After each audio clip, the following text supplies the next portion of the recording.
नमस्कार दोस्तों, आज मैं आपको सुनाऊंगा विधवा और तलाकशुदा लड़का। यह कहानी नीलम और विकास की है।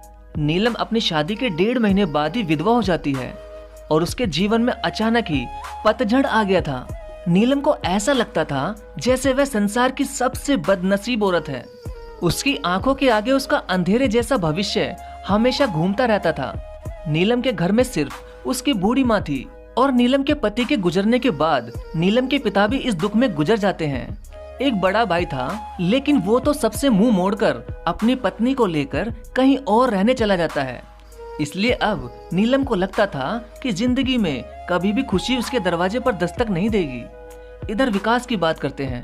विकास की शादी 2 साल तक तो अच्छी चल रही थी, लेकिन फिर उसकी पत्नी का किसी और के साथ चक्कर चलने लगा और वो उस दूसरे आदमी के साथ खुलेआम अय्याशी करने लगी। फिर कुछ ही दिनों में उसने विकास को तलाक देकर दूसरे आदमी से शादी कर ली। विकास अपनी पत्नी से बहुत प्यार करता था, लेकिन तलाक होने के बाद वह अपनी पत्नी के बिना बिल्कुल ही अकेला सा हो गया और अपनी सुनसान वीरान जिंदगी अकेला ही काटने लगा। वह नहीं जानता था कि अब उसका भविष्य कैसा होगा, कभी वह फिर किसी से शादी कर पाएगा या नहीं। तभी एक दिन नीलम और विकास दोनों ही किसी की शादी की सालगिरह में जाते हैं। नीलम की एक सहेली विकास को जानती थी और उसी ने ही उन दोनों को मिलवाया। विकास से मिलकर नीलम को अच्छा नहीं लगा, क्योंकि विकास अपनी पत्नी के बारे में नेगेटिव बातें कर रहा था और यह सुनकर नीलम को विकास पर गुस्सा आ रहा था कि वह औरत के बारे में इतना गलत कैसे बोल सकता है। लेकिन बाद में उसकी सहेली मंजू ने बताया कि विकास कितना दुखी लड़का है। वह अच्छे खासे पैसे कमाता है और उसके परिवार वाले भी बिल्कुल सीधे हैं, लेकिन फिर भी उसकी पत्नी ने दूसरे मर्द के चक्कर में इस बेचारे को धोखा दे दिया और अब विकास दिन रात रोता ही रहता है। यह सुनकर नीलम का दिल भर आया। वह मन में सोचने लगी कि एक शरीफ लड़के को मैं बिना मतलब ही बुरा समझ रही थी।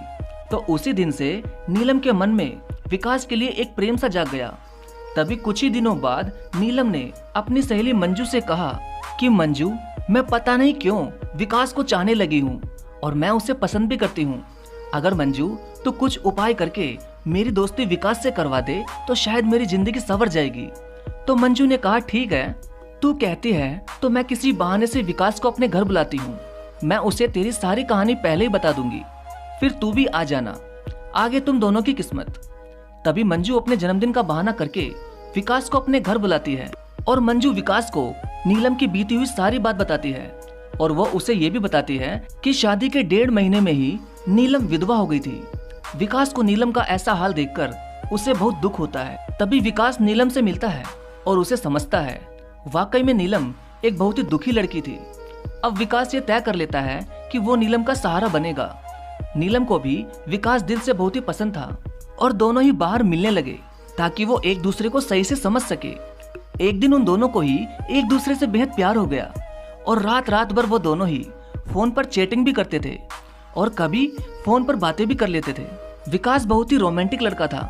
वह अपनी बातों से नीलम का दिल जीत चुका था। नीलम को भी विकास के मुंह से अपनी तारीफ सुनना बहुत ही अच्छा लगता था। दोनों ही हर रविवार को मिलते थे, पार्क में घूमने जाते थे और कभी कभी रात को होटल में डिनर करने भी चले जाते थे। तभी एक दिन नीलम विकास को अपने साथ अपने घर ले गई और उसे अपनी माँ से मिलवाया। विकास ने जब नीलम की माँ के पाँव छुए तो नीलम की माँ रोने लगी और विकास का हाथ पकड़कर कहने लगी कि बेटा, मेरी बेटी का सहारा जरूर बनना और उसका साथ कभी भी मत छोड़ना। मेरे सिवा इसका कोई भी नहीं। अब मेरा भी कोई पता नहीं कब उस भगवान का बुलावा आ जाए। अगर मैं मर गई तो मेरी जवान लड़की का क्या होगा। ये सुनकर विकास की भी आंखों में आंसू आ गए और नीलम भी खूब रोने लगी। तभी विकास ने कहा कि माँ जी, आप बिल्कुल चिंता ना करें। नीलम का मैं मरते दम तक साथ नहीं छोड़ूंगा और आपको भी कुछ नहीं होगा और आपकी बेटी का मैं जिंदगी भर ही ख्याल रखूंगा।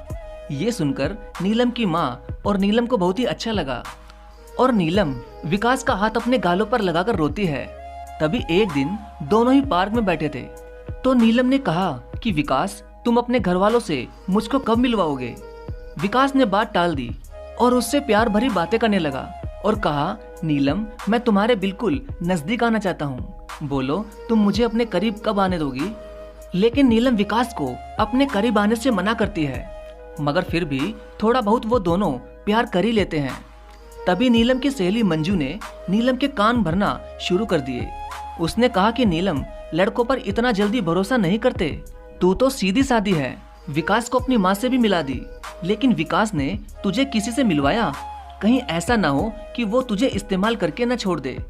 यह सुनकर नीलम के कान खड़े हो गए और वह सोचने लगी कि कहीं विकास मुझे धोखा तो नहीं दे रहा। उधर विकास ये सोच रहा था कि मैं नीलम को अपने घर कैसे लेकर जाऊं। मेरा घर बिल्कुल छोटा सा है और मैं उसे अभी नहीं बताऊंगा कि उसके लिए मैंने एक घर बुक कर लिया है और 50,000 रुपए जमा भी करवा दिए हैं और बाकी की मैं बैंक से किस्त बनवा लूंगा। 1 महीने बाद विकास का जन्मदिन था।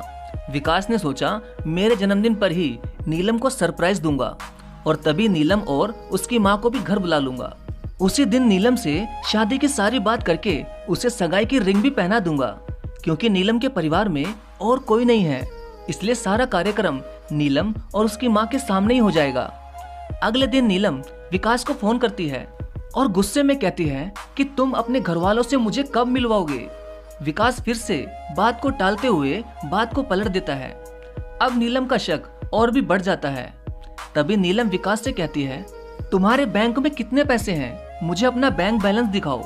लेकिन विकास ने बैंक बैलेंस दिखाने की बात भी टाल दी, क्योंकि सभी पैसे उसने मकान के बयाने में दे दिए थे और उसके अकाउंट में यही कोई 8 से 10 हजार ही पड़े थे। नीलम का शक अब बढ़ता ही जा रहा था और वो ये सोच लेती है कि विकास वाकई में मेरा इस्तेमाल कर रहा है और वो मुझसे शादी भी नहीं करेगा। इसलिए नीलम विकास का फोन तक उठाना बंद कर देती है। इधर विकास एंगेजमेंट की सारी तैयारी कर चुका था। बातों ही बातों में उसने नीलम की अंगूठी का भी नाप ले लिया था और नीलम को इसका पता भी नहीं चला था। विकास ने नीलम की तरफ से खुद की भी अंगूठी बनवा ली थी, ताकि नीलम की माँ का कोई भी खर्चा ना हो सके। विकास ने किसी से थोड़ा कर्जा लेकर नीलम के लिए साड़ी और उसका सारा सामान खरीद लिया था और उसकी माँ के लिए भी एक सुंदर सी साड़ी खरीद ली। अब विकास ने सबको यह कह दिया कि मेरे जन्मदिन वाली रात को मेरी सगाई नीलम से है और उसके घर में भी उसने सबको बता दिया था। सारी तैयारी हो चुकी थी। तभी एक दिन विकास ने नीलम को 3 बार कॉल किया, मगर नीलम ने उसका फोन गुस्से में उठाया और कहा कि क्या बात है, जल्दी कहो। तो विकास ने कहा, कल शाम को 5 बजे तुम और तुम्हारी माँ को मैं लेने आ रहा हूँ। तो नीलम ने कहा कि मुझे कहीं भी नहीं जाना। तो विकास ने कहा कि नीलम, कल मेरा जन्मदिन है। विकास ये बताया, लेकिन फिर भी नीलम ने विकास को जन्मदिन की बधाई नहीं दी। तभी नीलम ने सोचा कि जन्मदिन में चली जाती हूँ, इससे विकास का पर्दाफाश भी हो जाएगा। अगली शाम नीलम और उसकी माँ तैयार हो जाती है और अनिल की गाड़ी में बैठकर उसके साथ चली जाती है। पूरे रास्ते नीलम ने विकास से कोई भी बात नहीं की। उसे तो विकास के रूप में एक धोखेबाज नजर आ रहा था। तभी जैसे ही नीलम विकास के घर की दहलीज पर कदम रखती है, वैसे उसकी माँ आरती की थाली लेकर आती है और नीलम को टीका लगाकर उसकी आरती उतारती है। ये देखकर नीलम हैरान रह जाती है। तभी वो भी विकास की माँ के पांव छूती है। उसकी माँ उसे अंदर आने के लिए कहती है। सभी लोग खड़े थे, विकास के बड़े भाई भाभी, विकास के भतीजा भतीजी और विकास की माँ व भोले भाले उनके बाबूजी। सभी लोग नीलम और उसकी माँ का स्वागत करते हैं और बैठने के लिए कहते हैं। अब विकास का जन्मदिन भी बन जाता है। उसके बाद नीलम जाने के लिए कहती है, तो विकास की माँ कहती है कि बहू, तुम्हें जाने के लिए नहीं बुलाया, हमेशा के लिए यहीं रखने के लिए बुलाया है। नीलम समझ नहीं पाती। तभी विकास की बड़ी भाभी 2 फूलों की माला और एक प्लेट में 2 अंगूठी लेकर आती है। ये देखकर नीलम विकास की तरफ बड़े ही आश्चर्य के साथ देखती है। तभी विकास एक अंगूठी नीलम के हाथ में रख देता है और कहता है, आज हमारी एंगेजमेंट है नीलम, और इस बात के लिए मैं तुम्हें सरप्राइज करना चाहता था। तुम्हें ये रिश्ता मंजूर है ना? नीलम रोने लग जाती है और मन में ये सोचती है कि मैंने किस लड़के पर शक किया। अनिल ने नए मकान के कागज भी नीलम के हाथ में रख दिए और कहा कि नीलम, ये मकान मैंने तुम्हारे लिए लिया है, क्योंकि हमारा ये घर छोटा है ना, इसलिए। नीलम की आंखें अब अपने आंसुओं को रोक नहीं पा रही थी। तभी नीलम ने मकान के कागज अपनी सास के हाथ में रखते हुए कहा कि माँ जी, मुझे तो इसी घर में रहना है आपके साथ, मुझे नया मकान नहीं चाहिए। इस बात से घर के सभी लोग खुश हो जाते हैं। तभी विकास कहता है कि नीलम, तुम्हारी माँ भी हमारे साथ ही रहेगी, भला वो अकेली कैसे रह पाएंगी? ऐसा करते हैं, जो मकान मैंने लिया है वो पास में ही है, माँ को तुम वहीं शिफ्ट कर दो ताकि तुम अपनी दोनों माँ को संभाल सको। अब सब कुछ ठीक हो गया था। कहाँ नीलम एक शक की वजह से सब खत्म करने जा रही थी।